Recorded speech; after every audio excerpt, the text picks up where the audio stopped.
Halo sahabat Betsaida, terima kasih atas kepercayaannya. Semua pertanyaan Anda sudah kami tampung dan begitu banyak pertanyaannya. Dan perkenalkan nama saya Dr. Arta Latif, spesialis mata, akan menjawab semua pertanyaan Anda. Dari semua pertanyaan tersebut, sudah kami kelompokkan menjadi beberapa kelompok yang disesuaikan dengan masing-masing kasus.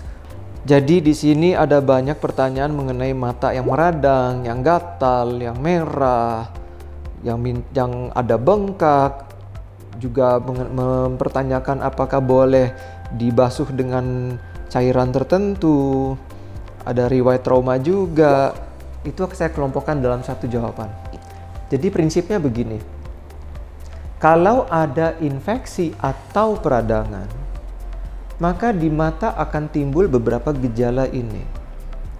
Dia bisa merah, dia bisa nyeri atau sakit, yang derajatnya berbeda-beda tergantung derajat keparahan infeksi atau peradangannya. Dia bisa bengkak, bengkaknya juga bisa beda-beda. Bisa disertai dengan penglihatan memburam, tapi bisa juga tidak ada keluhan mata memburam. Bisa juga ada keluhan mata berair dan atau mata gatal. Bila ada salah satu atau gabungan dari gejala ini, terlebih diutamakan ada keluhan penglihatan mata yang memburam, maka sangat disarankan jangan main obat sendiri, tolong segera periksa ke dokter mata terdekat. Karena banyak fine details yang hanya bisa dilihat melalui pemeriksaan slit lamp. Jadi kalau Anda lihat film pemeriksaan dokter mata di YouTube banyak, kita menggunakan alat yang mirip mikroskop, kita sebutnya slit lamp mikroskop. Itu kita memeriksa dengan menggunakan semacam mikroskop untuk melihat pembesaran sekian kali untuk kita lihat fine details dari kondisi mata tersebut. Jadi kalau ada gejala seperti itu bisa jadi penyebabnya macam-macam. Apakah infeksi virus, bakteri, jamur, gabungan, atau autoimun, atau cuma murni peradangan, itu hanya baru bisa ditentukan dengan pemeriksaan yang seksama. Jadi, mohon jangan beli obat sembarangan. Untuk penanganan awal, silahkan teteskan air mata buatan. Air mata buatan ini dijual bebas di apotek. Silahkan teteskan yang sering dulu. Mau tiap jam tetes boleh, lebih sering boleh, nggak apa-apa, tapi itu jauh lebih aman. Lihat perkembangannya dalam 1-2 jam pertama. Kalau misalnya mata merahnya berkurang, semua keluhan itu berkurang, teruskan dulu. Kalau tidak ada perubahan, sangat disarankan segera ke dokter mata. Di sini juga ada pertanyaan mengenai kondisi yang disebut ulkus kornea. Ulkus kornea itu adalah sebuah keadaan di mana si korneanya itu kena infeksi, jadi dia growong. Anda anggap seperti sariawan, sama dia growong kayak kawah gitu. Nah ini harus hati-hati. Ini harus penanganannya seksama. Ada yang sembuh dalam beberapa hari, ada yang butuh mingguan, ada yang sampai bulanan, ada yang tidak bisa sembuh terpaksa tindakan lebih lanjut. Tergantung pada saat dia datang ke dokter mata, kondisi infeksinya sampai segimana. Derajat keparahan ulkus korneanya sampai segimana. Sedalam apa, seluas apa. Ulkus kornea tidak selalu disebabkan oleh infeksi murni. Bisa juga autoimun bikin ulkus kornea. Bisa juga bekas trauma. Jadi banyak penyebabnya, walaupun paling banyak adalah infeksi. Jadi apakah bisa sembuh? Bisa, tapi tergantung dari pada saat datang ke dokter matanya. Kita lihat dulu, baru kita bisa perkirakan terapinya apa, pengobatannya bagaimana, dan nanti ke depan langkahnya bagaimana. Tentunya jangan lupa kontrol harus berkala. Jangan baru dikasih obat sedikit, udah mendingan langsung stop kontrol. Jangan, karena ulkus kornea ini perlu pemantauan yang sangat seksama dan teliti. Bisa sembuh? Insya Allah bisa.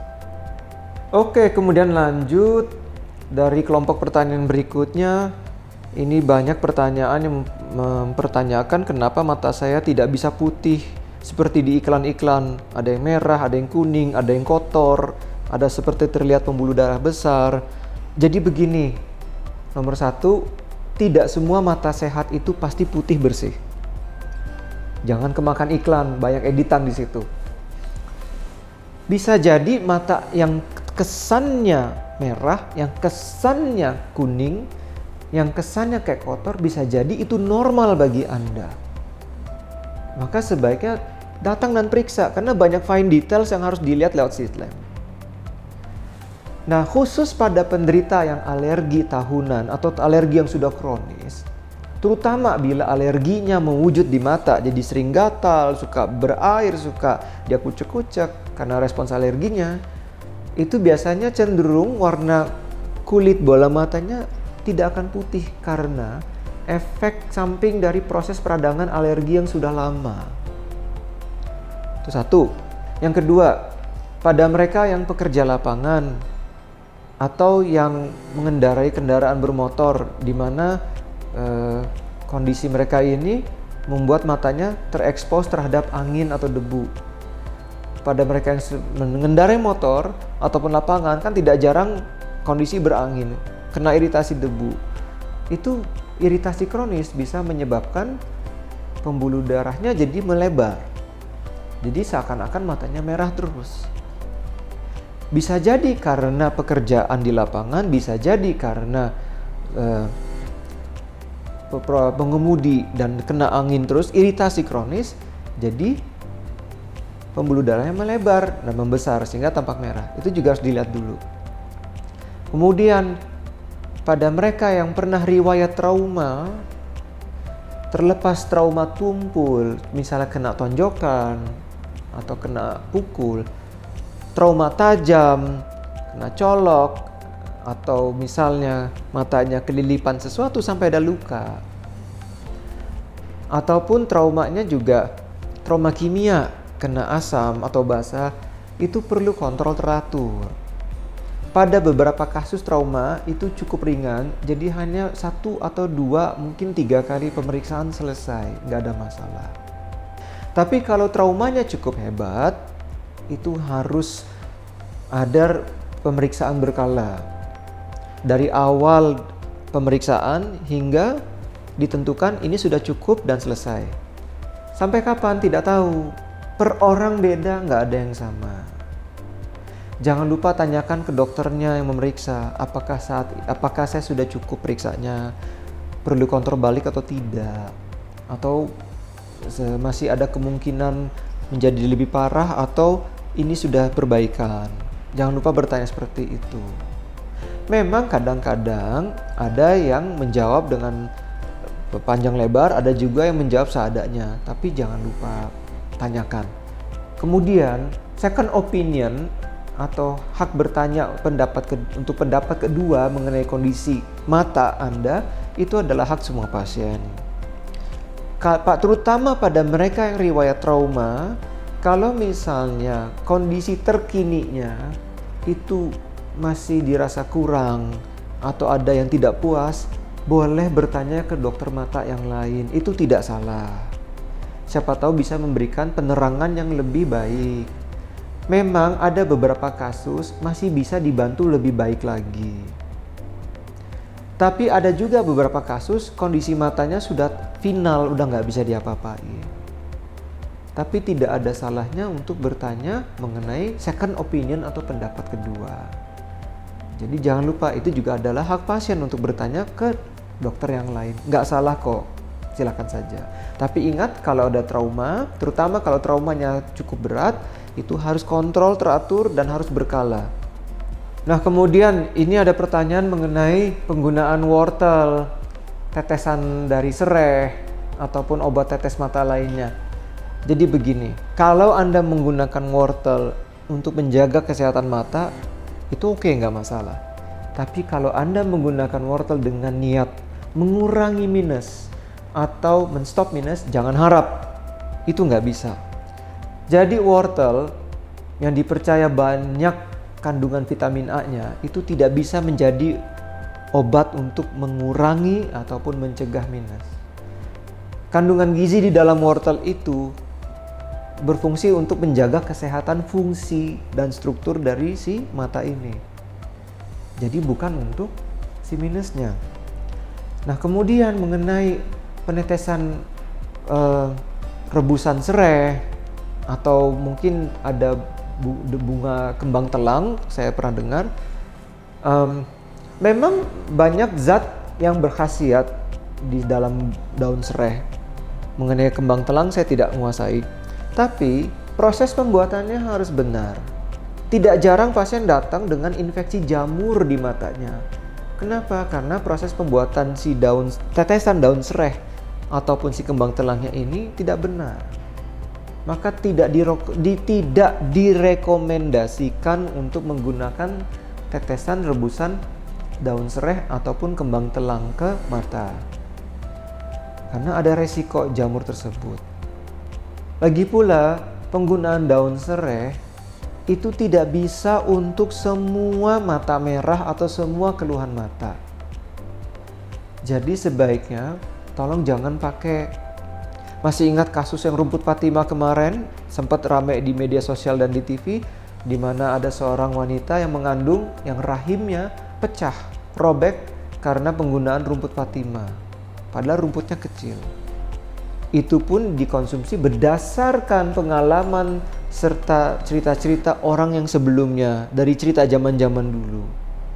Jadi tidak semua yang diturun-temurunkan atau diceritakan turun-temurun harus dipakai.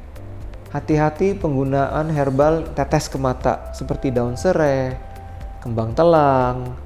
Saya tidak merekomendasikan hal itu. Lalu ada lagi yang bertanya mengenai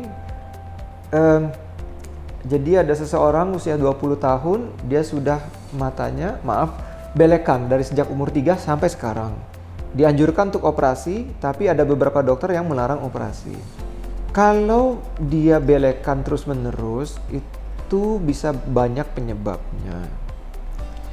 Bisa jadi ada kemungkinan saluran pembuangan air matanya tersumbat atau terbentuk tidak sempurna. Itu memang ada tesnya. Kalau bisa dilakukan oleh dokter mata yang ada di situ, itu bagus. Kalau memang ternyata benar terbukti saluran pembuangan air matanya tidak terbentuk dengan benar atau tersumbat, maka memang untuk menghilangkan sumbatannya itu butuh operasi, itu benar. Tapi kalau penyebabnya bukan karena sumbatan saluran pembuangan air mata, maka itu mesti dicari. Saya sarankan lebih baik kalau ini di kota besar, di eye center itu, ini saya tidak merefer ke satu nama, tapi banyak klinik mata, biasanya ada spesialis rekonstruksi. Anda Google saja di internet, di eye center terdekat, klinik mata terdekat, di layanan dokternya, dia akan menaruh gelarnya, di bawahnya ada tulisan retina, refraksi, KBR, neuroftalmologi. Cari yang rekonstruksi atau okuloplasti. Rekonstruksi atau okuloplasti. Silakan periksa ke situ, Anda ceritakan pengalaman Anda.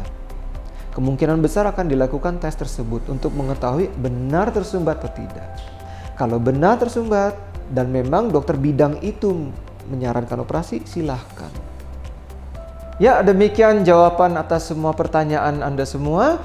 Bila Anda menyukainya, silahkan jangan lupa klik like dan subscribe. Kalau ada saran, pesan, komentar, atau ada pertanyaan lanjutan, jangan lupa diisi di komen di bagian bawah ini. Jangan lupa diisi. Sampai jumpa di video berikutnya.